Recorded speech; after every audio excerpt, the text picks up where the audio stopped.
We are live in the Eat Kitchen, and today on the docket is a Mead. We've done a Mead before on the live stream, but today I thought I'd take you through the steps of it and go through the process from beginning to end.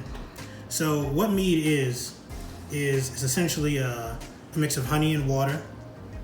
This is the honey we'll be using. It's a clover honey. We got this from Lidl today. It was very cheap, and we'll also be mixing in some of this blue agave and this urban honey from Atlanta, Georgia, and we'll be combining all of those. So what Mead is honey, water, and yeast. It's very simple, and that's why it's one of the first drinks to ever be made by humanity in general. There was beer and there was mead ever before people started really drinking water, because of course water would be unsafe to drink unless you could purify it, and this is a lot simpler to do. And how people would get yeast before they had these packets, of course, yeast is on everything. It's on wheat, it's in the air, it's on every surface. So if you leave anything out in the open for long enough, it'll start to ferment. And of course, that's how you make alcohol. So this is a pineapple mead. Now, we've got some canned pineapples here, but actually, the pineapples won't be going in today. And the reason of that is pretty simple. The acid in the pineapples is very strong. You'll notice that if you ever leave a pineapple on your tongue too long, it starts to burn. So you don't want to put the pineapples in while the fermentation is active. So while these are here, and while we are going to put these in, they're not going to go in today. So instead today we've got some blueberries and we've got some strawberries. And that's going to give the mead some more flavor, because if you just have the honey in there, then you're going to have a very simple flavor profile. And we want that to be a little bit more robust. So we're going to add some fruit in there. And that's the first thing we're going to do. So I've taken some blueberries and I've muddled them, and you can do that with the back of a glass or anything that's flat, and it's going to crush them up. And you just want to express the juices a little bit. And same thing here, I've just cut up the strawberries instead. And we've got this 1 gallon jar here. 1 gallon is the size I usually do, but you could do less. I would suggest more though. If you had a 5 gallon jar, that'd be great. You can do a bucket. Anything you do, you want it to be sterile though. So you want to take this and you want to run it under hot water and soap for as long as you can, and then scrub the inside, because you don't want anything living to be in here.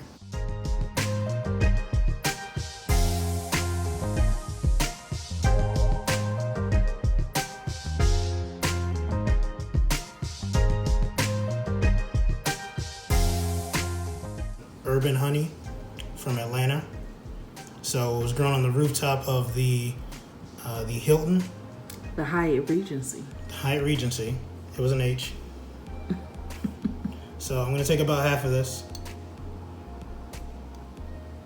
and I'm just going to put it in there.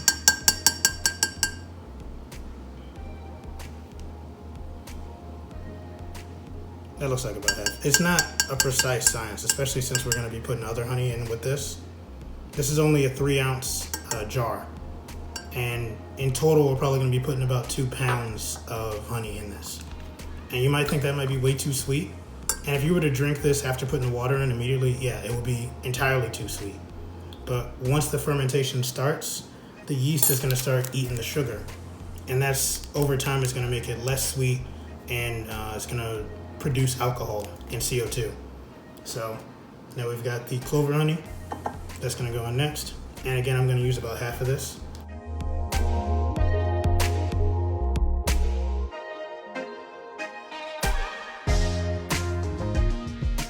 And lastly, we have the blue agave, which isn't honey, but it tastes very similar to honey, and the yeast doesn't know the difference.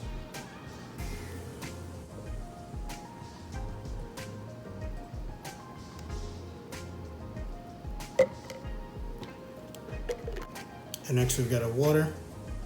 You want to try to use bottled water, or at least water that you know is pure. Tap water, it's not that it's bad, it's just that it has a certain taste to it usually. And purified water or spring water usually doesn't have a taste. So that's what we use. And for this jar, we're going to fill it up to about the shoulder here, and then we're going to mix it.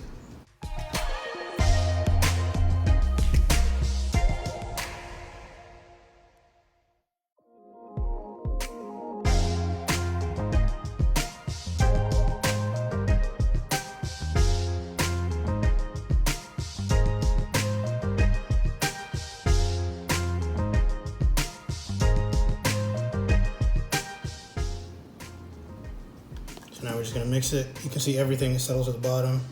Honey is heavier than water, so you just wanna give that a good stir.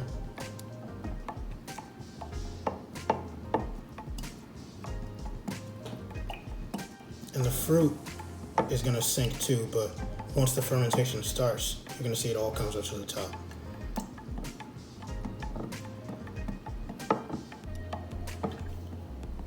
So that should be good enough for now. It's still got a little bit of a gradient to it, but once we put the yeast in, we're gonna stir it again. So this is a Premier Blanc champagne yeast. You can get this on Amazon. You get like 12 of them for $5. It's very cheap. And as your scissors.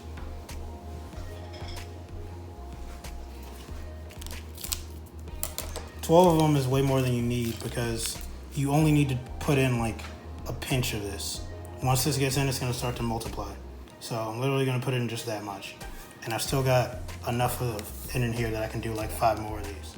So that's the yeast in there in its dried state. As you put it in there, it's gonna start to mix and rehydrate, and then it's gonna start to work from the bottom. It's gonna settle on the bottom and create a layer. And as it does that, it's gonna produce bubbles, which are CO2, and it's also gonna produce alcohol.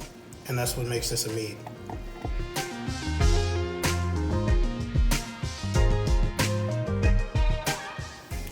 So now that everything is mixed up, we're gonna go ahead and take our lid, which has a hole in it, screw it on tight,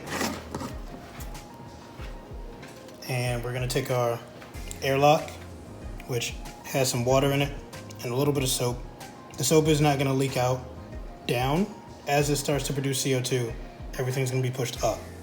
So I'm just gonna put that in there. Nice and secure. And everything that's produced by this is gonna go up. So nothing's gonna leak back down into this, which makes it sterile. That's how you make mead, and in about 3 weeks, this will be ready for the first fermentation. And we're gonna put the pineapples in then. And I'll show you that when it happens. So that wraps this up. Like I said, mead is very simple. Anybody can do this. You don't even need to heat it up.